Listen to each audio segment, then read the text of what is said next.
क्या बताएं, बेचारी परेशान हो जाती हैं, घर का काम भी रहता है सब। भगवान ठाकुर जी के समक्ष जैसे ही पूतना चली, मैया ने बताया, और पूतना को जैसे ही आते भगवान कन्हैया ने देखा, सोई कहते हैं ठाकुर जी ने अपने नेत्र बंद कर लिए। आज यहाँ पर अपने अपने भाव दर्शाए हैं कि भगवान कन्हैया ने नेत्र बंद क्यों किए। क्या डर गए थे भगवान? बोले नहीं, भगवान डरे नहीं थे, भगवान सोच रहे थे। एक संत कह रहे हैं सोच नहीं रहे थे, भगवान मंगलाचरण कर रहे थे कि अपना काम शुरू करूं उससे पहले थोड़ा मंगलाचरण कर लूं। एक संत कह रहे हैं कि नहीं, भगवान ने इसलिए नेत्र बंद नहीं किए, भगवान ने इसलिए नेत्र बंद किए हैं कि भगवान नेत्र बंद करके भगवान भोलेनाथ को याद कर रहे हैं कि प्रभु हम तो आए थे या ब्रज में माखन मिश्री खाने के लिए, और मौसी जी सबसे पहले जहर पिलाने आ गई, और आपको जहर पीने का अच्छा एक्सपीरियंस है, आप आकर के जहर पी लीजिए। तो भोलेनाथ का ध्यान कर रहे हैं। अनेक जो है अपने अपने भावानुसार भाव दर्शाए गए हैं, लेकिन कहते हैं ठाकुर जी ने इसलिए नेत्रबंद किए हैं। सही मायने में एक संत कहते हैं कि ठाकुर जी कहते हैं कि भले ही ये राक्षसी है, लेकिन काम तो मेरी माँ का करने जा रही है, तो जरा आंख बंद करके देखूं तो सही, जरा देखूं तो सही।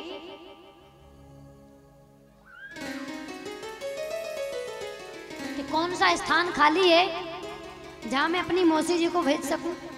कई भाव बताए गए हैं, लेकिन बहुत कम शब्दों में कहूंगी। भगवान ठाकुर जी नेत्रबंद किए होते, मौसी जी पहुंच गई हैं, ठाकुर जी को उठाया, गोद में लिटाया, जैसे ही अपना दुग्धपान कराने लगी, ठाकुर जी ने पहले जहर पिया, फिर दुग्धपान किया, फिर प्राणों को पीना प्रारंभ कर दिया। जैसे ही प्राण खींचने लगे तो पूतना को वेदना होने लगी। पूतना कहती अरे लाला मुझे छोड़ दे। ठाकुर जी छोड़ने का नाम ही नहीं ले रहे हैं। तो पूतना को जब वेदना हुई, कष्ट हुआ, तो पूतना ठाकुर जी को लेकर के बाहर की ओर भागी, बगीचे की ओर। जैसे ही बाहर आई तो कहती अरे मुझे लाला मुझे छोड़ दे, मैं तुझे छोड़ूंगी नहीं। और बड़बड़ाए जा रही है, बोले जा रही है। तो ठाकुर जी जो अभी 6 दिन के हैं, वो कहते हैं मौसी जी वैसे मैं जल्दी किसी को पकड़ता नहीं हूँ, और अगर मैंने पकड़ लिया तो कल्याण करके ही छोड़ता हूँ, ऐसे नहीं छोड़ता। मौसी जी ने जैसे इतना सुना कि ये 6 दिन का बोल भी रहा है, तो पूतना के अंदर जो रहे सहे प्राण थे थोड़े बहुत महाराज। जैसे ही ठाकुर जी की आवाज सुनी उसने कि वैसे मैं किसी को पकड़ता नहीं हूँ, पकड़ लिया तो फिर ऐसे नहीं छोड़ता, कल्याण करके, सो वो रहे सहे प्राण भी निकल गए। बोले बाल कृष्ण भगवान की। कुछ माताएं तो बिल्कुल नहीं बोल रही, कह रही है बहन जी हमारे समाज की हती तुमने मरवा दी। बेचारी पीछे वाली सोचती है, हमें थोड़ी देखती है। पीछे वाली तो ना जयकारा ना ताली, कथा तो सुनती हैं, लेकिन कुछ भी हो पीछे भले बैठती पर कथा तो सुनती हैं।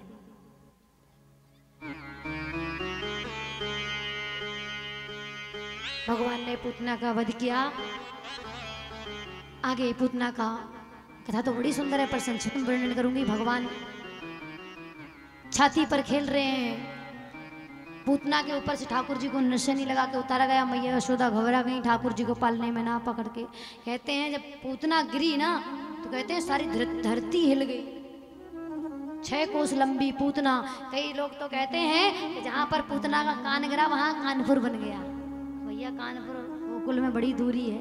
कई कहते हैं जहां हाथ गिरा वहां हाथरस बन गया। हाथरस थोड़ा पास है, मान लेते हैं।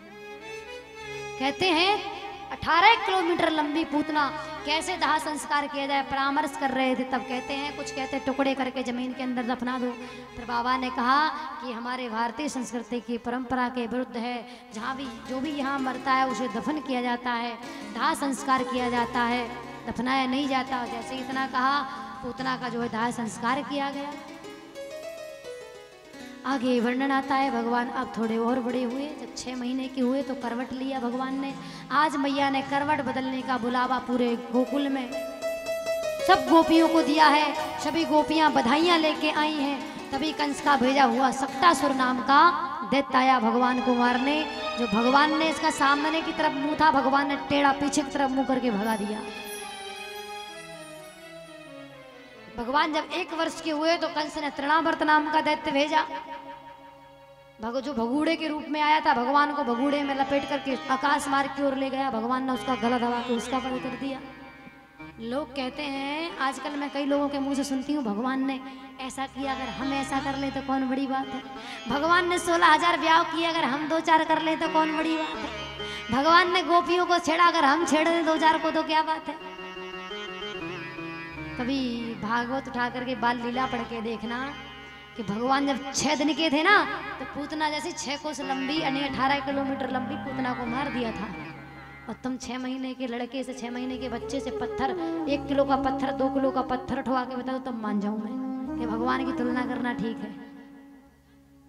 भगवान की तुलना करने चले हैं। आजकल तो भैया कथाओं का अर्थ का लोग अनर्थ करते हैं। एक जगह एक सज्जन जो है बहुत जुआ खेलते थे, तो श्रीमती जी बड़ी परेशान थी। एक दिन श्रीमान जी से बोले आपने सब कुछ बर्बाद कर दिया, कुछ घर में नहीं बचा। तो श्रीमान जी कहते हैं मैं बहुत अच्छा हूं कि घर द्वार नहीं बेचा। पत्नी कहती है घर मकान और तो सब कुछ बेचती, थोड़ा बहुत बचा है रहने रहने के लिए, सब कुछ तो बर्बाद कर दिया। तो श्रीमान जी कहते हैं तूने शायद भागवत की कथा नहीं सुनी है। मतलब बोले भागवत में एक महाभारत की कथा आती है, और उस महाभारत की कथा में मैंने सुना है कि जो पांडव थे ना, पांडवों के बड़े भाई युधिष्ठिर ने ऐसा जुआ खेला था कि अपनी पत्नी तक को हार दिया था। मैं भला आदमी इतना समझदार हूं, कम से कम तुझे तो नहीं हारा, घर ही तो बर्बाद किया है। तो श्रीमती जी कहती हैं बोले मैंने भी सुना है कि द्रौपदी के 5-5 पति थे। द्रौपदी के 5-5 पति थे, अगर मैं 2-4 कर लूं तो कोई बड़ी बात तो नहीं है। लोग आजकल जो है क्या है, कथा का थोड़ा सा अर्थ का अनर्थ कर देते हैं कि भगवान ने ऐसा किया तो हम ऐसा करेंगे तो कौन बड़ी बात है। अरे भगवान 1 वर्ष के नहीं हुए, उससे पहले भगवान ने 3 ऐसे राक्षसों को मार दिया, पूतना, सक्टासुर, तृणावर्त। और यहाँ 1 वर्ष के बालक से तुम एक चौखैया मरवा के बता दो तब मान जाऊं मैं। बड़े आए भगवान की तुलना करने, अपने आप से, अपने आप की तुलना करते हो भगवान से। भगवान जब 1 वर्ष के हुए तो महाराज वसुदेव जी ने गर्गाचार्य जी को भेजा नामकरण संस्कार करने के लिए। यहाँ पर भगवान, कथा बड़ी सुंदर है लेकिन संक्षिप्त में बिल्कुल कम शब्दों में वर्णन करते हुए चलूंगी। दोनों भाइयों का नामकरण संस्कार हुआ। कहा जो बलराम जी हैं, जो दाऊ भैया हैं, ये माँ देवकी के गर्भ से माँ रोहिणी आकर्षण करके लाई है, इसलिए इनका नाम, एक नाम संकर्षण होगा और दूसरा नाम इनके अंदर बल अधिक होगा, इसलिए इनका नाम बलराम होगा। भगवान कन्हैया के नामकरण की बारी आई तो जो बात महाराज वशिष्ठ जी ने रामचरितमानस में कही है कि इनके नाम अनेक अनूपा, इनके नाम अनंत हैं। महाराज गर्गाचार्य जी भी यही बात कह रहे हैं, इनके नाम अनेक हैं, पर अपनी मति के अनुसार मैं इनका नाम सुंदर नाम रखता हूँ, कृष्ण। सुंदर नामकरण संस्कार हुआ दोनों भाइयों का। अब ठाकुर जी थोड़े बड़े हुए। अब ठाकुर जी बच्चों के साथ खेलने के लिए घर से बाहर निकलते हैं, गलियों में निकलते हैं तो गोपियां उन्हें पकड़ लेती हैं। गोपियां खूब नचाती हैं ठाकुर जी को, लड़की बनाती हैं, चुनरी उड़ाती हैं, लाली लिपस्टिक सब कुछ लगाती हैं, फिर खूब ठुमके लगवाती हैं। थोड़ा सा मक्खन दिखा करके, लालच दिखा करके मक्खन का खूब परेशान करती हैं। तो आजकल ठाकुर जी परेशान होकर के घर से बाहर नहीं निकलते।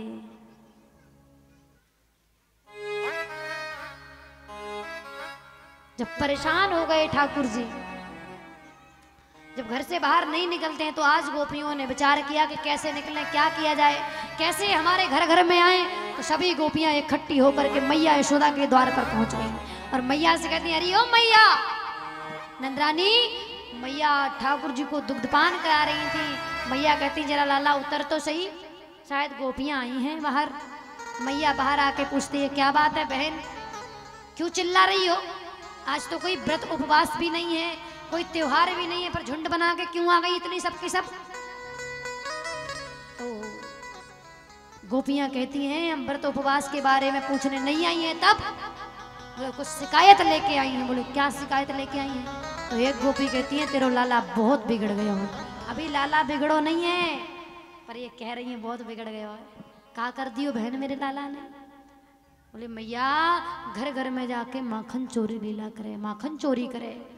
अब ठाकुर जी जैसे ही सुने अंदर से ठाकुर जी अपनी आंखों को मलते हुए जैसे ही बाहर निकले कि तो सरासर झूठ बोल रही हैं, बिल्कुल झूठ बोलने जा रही हैं। ठाकुर जी अपनी आंखों को मलते बाहर से मैया ने जो मोटा मोटा काजल लगाया था महाराज वो पूरा काजल फैल गया। अब तो जगन्नाथ भगवान जैसे दिख रहे हैं भगवान कन्हैया।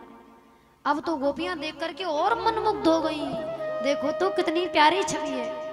ठाकुर जी मैया का पल्लू पकड़ के साड़ी में छुप रहे हैं। गोपियां कह रही देखो कैसे छुप रहा है। तो मैया कहती है अभी छोटा है ना, और दूसरी बात तुम राजी से नहीं देती होंगी इसलिए चोरी करता है, राजी से दे दिया करो फिर क्यों चोरी करेगा। तो एक गोपी कहती है कि हमसे कहता है कि मौसी जी, ताई जी, भाभी जी, हमें राजी को अच्छो ना लगे, हमें चोरी को ही अच्छो लगे। तो मैया कहती है चोरी करता है तो फिर जितना खाता है ये 3 बिलाम को लाला, जो भी जितना भी खाता है मेरे यहाँ से ले जाया करो। तो गोपी कहती अपन खाए सो बात नहीं है, जितने भी गोकुल के ग्वाल वाला सबको खिलाता है और जितना बचता है बंदरों को लुटा देता है। और मैया बाद में तो मटकी भी फोड़ देता है। अरे क्या कह रही हो तुम? हाँ मैं सत्य कह रही हूँ। और जिसके घर में माखन मिश्री दूध दही नहीं मिलता ना उस घर को पता है क्या कहता है, ये घर नहीं है तो मरघटा है, मरघटा घर नहीं है ये, इसमें तो कुछ खावे के ताई नहीं है। और मैया इतनी ही बात नहीं है तब तक एक गोपी जिसकी 50 वर्ष की उम्र थी जो सर झुकाए खड़ी है। तो मैया कहती है सबने तो अपनी अपनी शिकायतें कर दी, तय कर दे, तू ही बता दे मेरे लाला ने तेरो का कर दियो। तो ये कहती है मैया मेरी तो विडम्बना बहुत बड़ी है। क्या बात है, क्या विडम्बना? बोले कल मेरे पति का जन्मदिन था और मैंने अपने घर में सत्यनारायण की पूजा रखी थी और तिलो लाला पहुंच गए कि बड़ी अच्छी खुशबू आ रही है भाभी जी रसोई से। तो मैंने कहा हाँ लाला सत्यनारायण भगवान के लिए पूजा के लिए सामग्री बना रही हूँ, भोग बना रही हूँ। तो मुझसे बोले कुछ खाने के ताई मिल जाएगा। तो मैंने कहा नहीं लाला अभी जय जय होगी बाकी बाद में लेगो। तो मैया मोई आंख दिखाता हुआ बोलो रसोई से निकट है कि देख लूंगा तेरे सत्यनारायण को, देख लूंगा तेरे सत्यनारायण को। और आंख दिखाता हुआ जैसे ही बाहर आया कुछ देर बाद देखती हूँ मैं कि जहाँ सत्यनारायण भगवान का सिंहासन रखा था, जहाँ सत्यनारायण भगवान की मूर्ति रखी थी, सत्यनारायण भगवान तो नहीं है, 2 कुत्ते के पिल्ले बैठे हैं। तो बिगड़ गया। अरे लाला सब कह रही हैं गोपियां लाला के प्रति, लेकिन कन्हैया ने अभी तक ऐसा किया नहीं था। ठाकुर जी समझ गए कि मुझे अपने घर घर में बुलाना चाहती इसलिए ऐसा कह रही हैं। और गोपियां अंतरंग भाव से कह रही ठाकुर जी से हो मैंने बांध लिया, मैंने बांध लिया प्रेम वाला कंगना, आओ आओ हरि आओ मोरे अंगना, आओ आओ हरि आओ मोरे अंगना।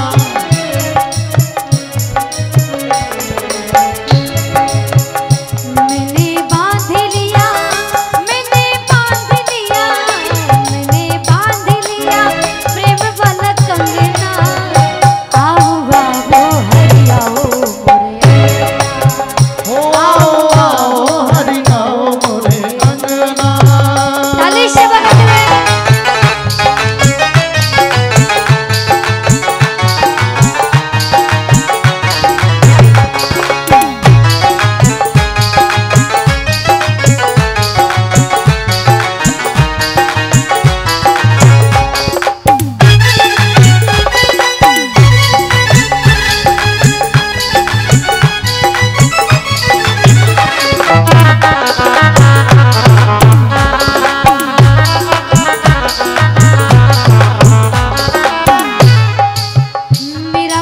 पापी प्रभु पावन तू कर दे, मेरा मन पापी प्रभु पावन तू कर दे, मेरा मन पापी प्रभु पावन तू कर दे, मेरा मन पापी प्रभु पावन तू कर दे। तेरा मेरा नाता जुड़े ऐसा कुछ कर दे, तेरा मेरा नाता जुड़े ऐसा कर दे, तेरा मेरा नाता जुड़े ऐसा कुछ कर दे, तेरा मेरा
गोपियों ने अंतरंग भाव से श्री ठाकुर जी से कहा कि आप हमारे घर घर में पधारे।